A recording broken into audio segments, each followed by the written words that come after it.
Mr. Zuckerberg, if you've messaged anybody this week, would you share with us the names of the people you've messaged? Senator, no, I would probably not choose to do that publicly here. I think that may be what this is all about. Your right to privacy, the limits of your right to privacy, and how much you give away in modern America in the name of, quote, connecting people around the world. Tonight here, a warning about Facebook and what some believe it's doing to kids. The warning comes from two of the company's earliest executives. We kind of knew something bad could happen. Chamath Palihapitiya, a former Facebook executive once in charge of user growth, now says he has tremendous guilt about the social network he helped build. We have created tools that are ripping apart the social fabric of how society works. Former Facebook president Sean Parker recently said the initial goal was to get people hooked. You're exploiting a vulnerability in human psychology. The inventors, creators understood this consciously, and we did it anyway.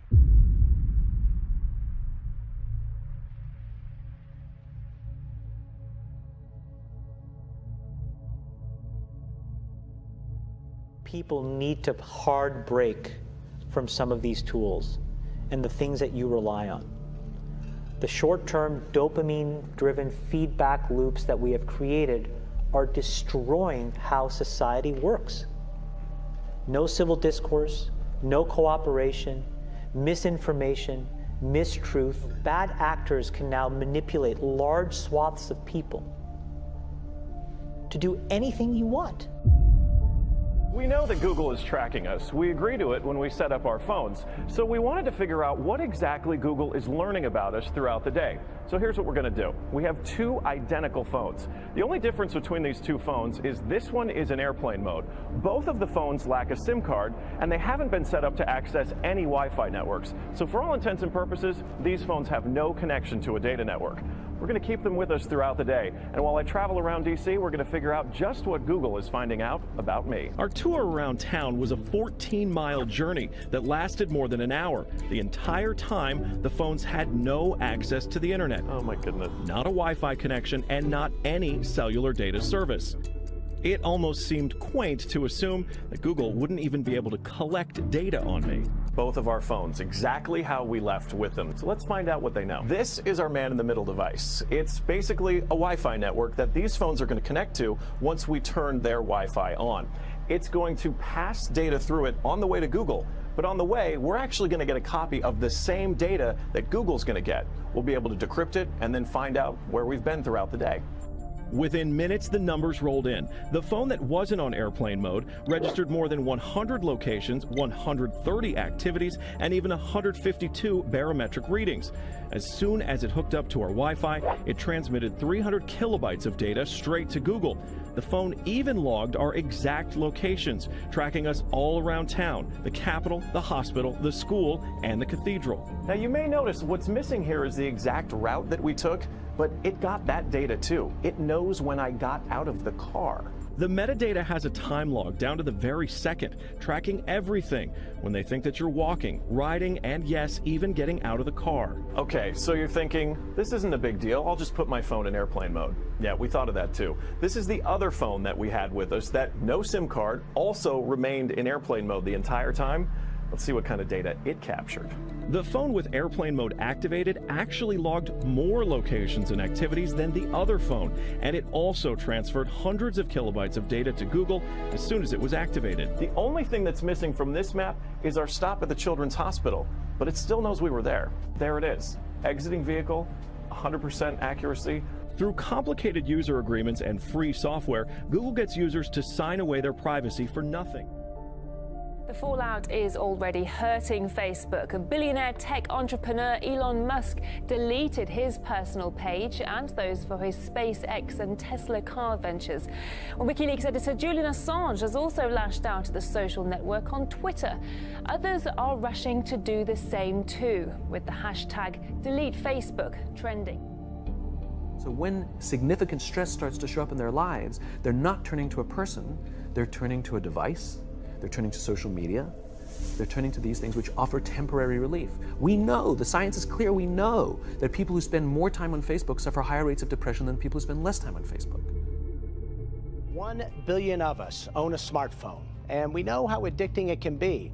One former Google employee says this is no accident. Indeed, it is by design. Have you noticed if you ever log into Twitter, as an example?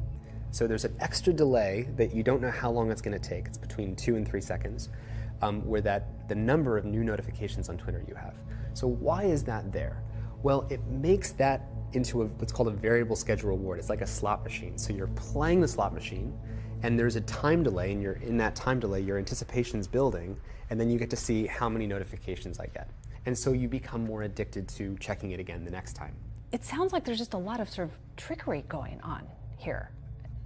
I call it the race to the bottom of the brainstem to, get people's attention at all costs. Never before in history have 50 mostly male 20 to 35-year-old designers living in California working at 3 tech companies influenced how 1 billion people spend their time.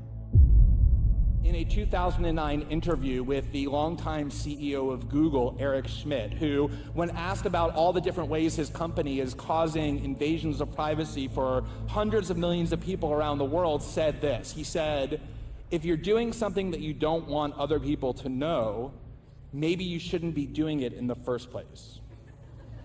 Now, there's all kinds of things to say about that mentality. The first of which is that the people who say that privacy isn't really important, they don't actually believe it. The very same Eric Schmidt, the CEO of Google, ordered his employees at Google to cease speaking with the online internet magazine CNET after CNET published an article full of personal, private information about Eric Schmidt, which it obtained exclusively through Google searches and using other Google products. This same division can be seen with the CEO of Facebook, Mark Zuckerberg, who in an infamous interview in 2010 pronounced that privacy is no longer a, quote, social norm. Last year, Mark Zuckerberg and his new wife purchased not only their own house, but also all 4 adjacent houses in Palo Alto for a total of $30 million in order to ensure that they enjoyed a zone of privacy that prevented other people from monitoring what they do in their personal lives. When Facebook was getting going, I had these people who would come up to me and they would say, I'm not on social media. And I would say, okay, you will be. And then they would say, no, I value my real life interactions. I value the moment. I value presence, and I value intimacy.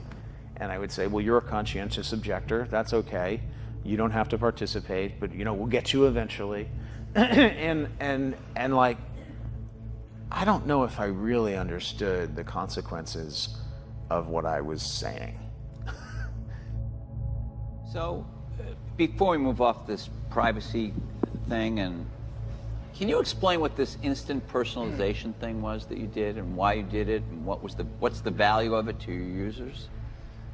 Maybe I should take off the hoodie. Take off the hoodie. Go ahead. You want to? You want? Go ahead. Here.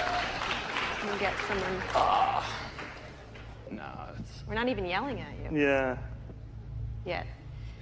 We're not going to yell at them. No, we're of course not. That is a warm hoodie. Yeah, no, it's a thick hoodie. It's a company hoodie. We print our mission on the inside. What? Oh my really? God, the inside of the hoodie, everybody. Take a moment. What is it? Making the world more open and connected. Oh my God, it's like a secret Cool. cult. Look at that, making the world open and connected, stream graph platform, and this weird symbol in the middle that is probably for the Illuminati. The question basically of what information Facebook's collecting, who they're sending it to, and whether they ever asked me in advance my permission to do that. Is that a fair thing for a user of Facebook to expect? Yes, Senator. I think everyone should have control over how their information is used.